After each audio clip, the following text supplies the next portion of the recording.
Hundreds of federal employees who lost their jobs in Elon Musk-led DOGE's cost-cutting drive are being asked to return to work.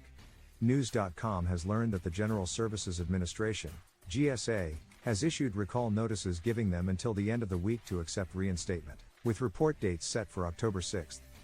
The GSA, created in the 1940s to manage federal workplaces, was one of the main targets of the Department of Government Efficiency, DOGE, led by Musk. Starting in March, thousands of employees left under buyout or early retirement programs, while hundreds were dismissed outright. Many of those terminated workers are now being asked to return, after what critics describe as a failed downsizing effort.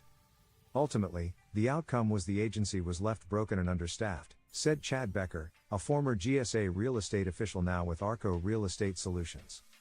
They didn't have the people they needed to carry out basic functions.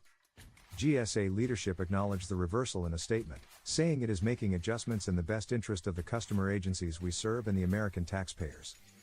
DOGE pushed the GSA to cancel nearly half of its 7,500 federal leases and sell hundreds of government buildings. More than 800 lease termination notices went out, in many cases without informing the agencies occupying the buildings. At one point, DOGE projected $460 million in savings from the cancellations, but that figure has since been revised down to $140 million. In practice, the cuts caused significant problems. A federal official briefed on the matter said 131 leases expired while agencies were still occupying the spaces, leaving landlords unable to rent the properties to new tenants and exposing the government to steep fees. More than 480 leases initially marked for termination have since been spared.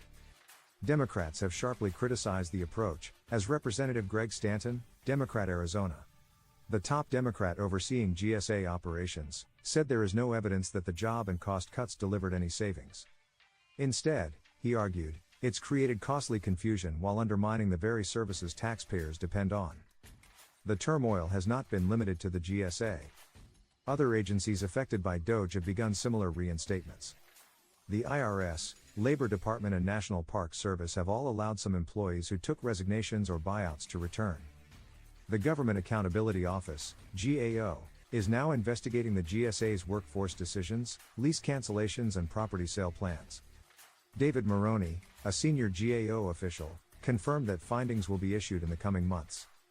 Becker described the agency as having operated in triage mode for much of the year, a view echoed by current and former officials. With employees now being asked to return, the reinstatement effort underscores how far the cuts went, and how difficult it has been to unwind them without further cost to taxpayers.